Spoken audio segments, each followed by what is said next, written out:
On parlait tout à l'heure du travail dans les années 80, 70, etc. Le travail était très taylorisé. C'était confortable, on était dans un service, un bureau d'études, et on avait des tâches qui étaient extrêmement claires. Aujourd'hui, en fait, le monde va tellement vite, on a tellement le client au-dessus de notre épaule, le monsieur qui attend son système qui va permettre, avec son compteur électrique, de gérer sa consommation, de pouvoir couper, allumer son réseau, qu'en fait, l'entreprise, elle est condamnés, entre guillemets, enfin les personnes de l'entreprise doivent de plus en plus travailler ensemble. C'est-à-dire qu'on ne peut plus être juste un développeur quelque part, être juste un ingénieur. On doit travailler entre des mécaniciens, des gens qui travaillent dans les systèmes embarqués, des gens qui vont faire du code. Et puis en plus, si on est en train de concevoir le tracteur du futur, il va falloir qu'on aille travailler avec les agriculteurs, comprendre de quoi ils ont besoin, travailler avec des opérateurs de réseau. Et donc ce travail collaboratif, il faut l'organiser à travers de plateformes, des systèmes de plateformes, et puis l'organiser à travers des lieux dans l'entreprise ou hors l'entreprise qui vont permettre à tous ces métiers de se rencontrer, de se parler, de co-construire ensemble. Et les labs, par exemple, on parle de Fab Lab, de Hackerspace. Donc dans l'entreprise, entre 2012 et 2014, il y a 21 grands groupes de plus de 5000 salariés qui ont créé des labs, ces lieux collaboratifs. C'est pas nouveau le lab. En 1939, Hewlett et Packard créaient les règles du garage. Première règle, je veux changer le monde. Deuxième règle, il faut savoir quand est-ce qu'on travaille seul, quand est-ce qu'on travaille en collaboration. Troisième règle, je ne vais pas les énumérer, il y en a 10.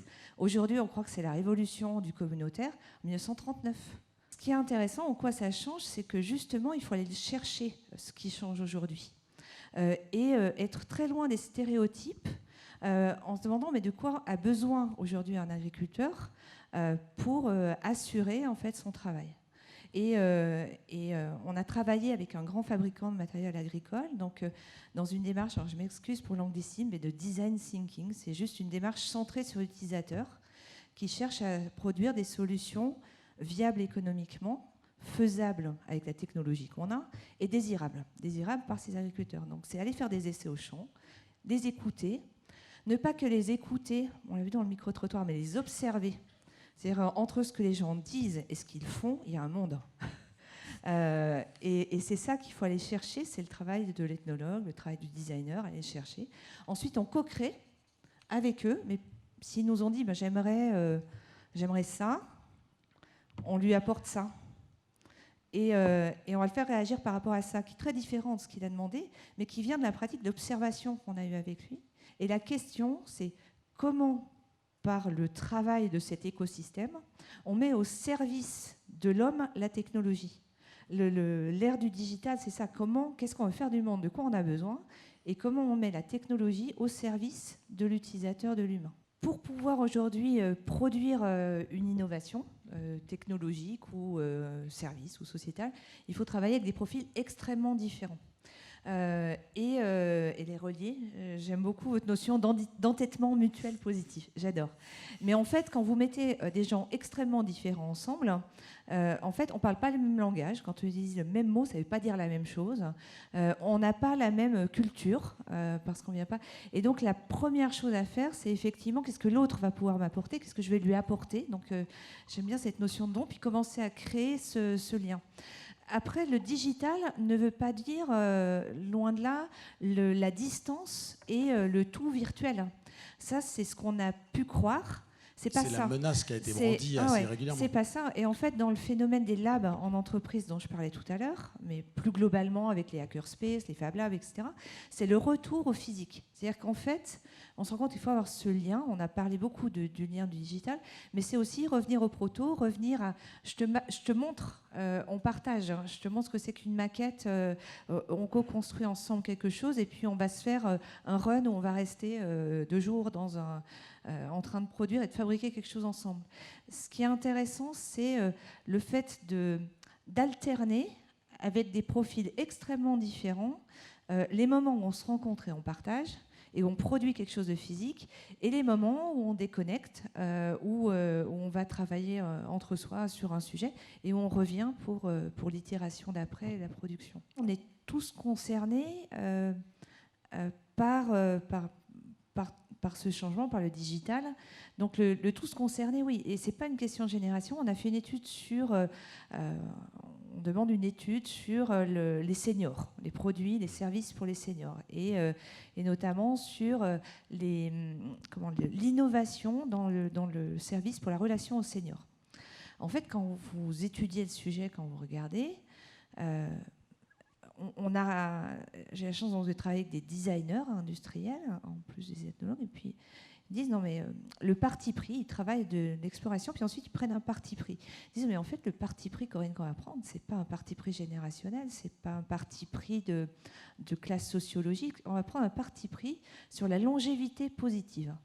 En fait, il y a des gens, ils sont aveugles, ils ont une jambe en moins, ils ont extrêmement peu de ressources, etc.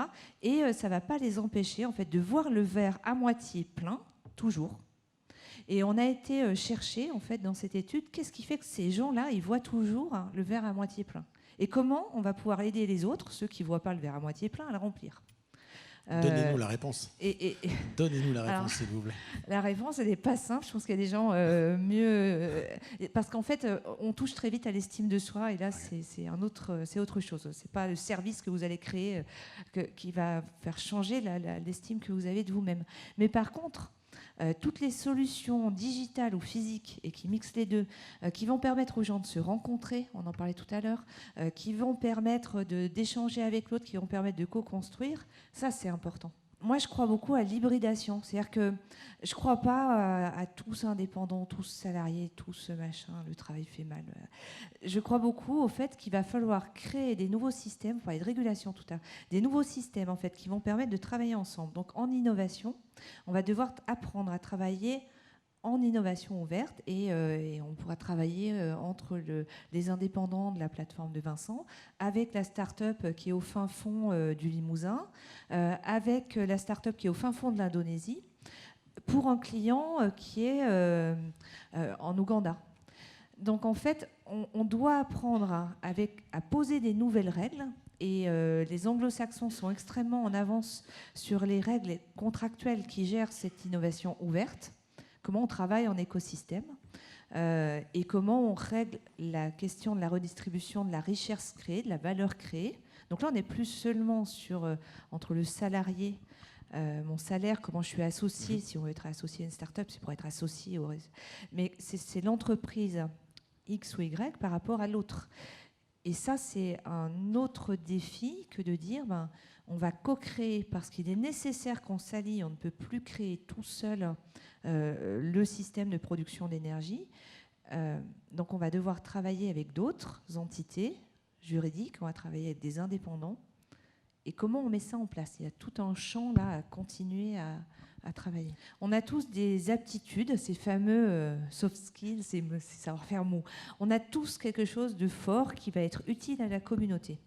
Et ce qui est intéressant dans les démarches d'innovation ouverte, dans les démarches qu'on construit, c'est que en fait, ce quelque chose qu'on sait bien faire, avec ceux qui ont la capacité à tisser du lien et à le créer, en fait, on a maintenant, grâce au digital, une vue sur ce qui est en train de se passer. Le monde est complexe, mais on le comprend mieux. On voit tout le défi, on comprend le défi du réchauffement climatique. Et du coup, en fait, on a un accès à des plateformes qui vont vous permettre de lever des fonds pour mettre en place un projet fabuleux qui va permettre de faire changer les choses.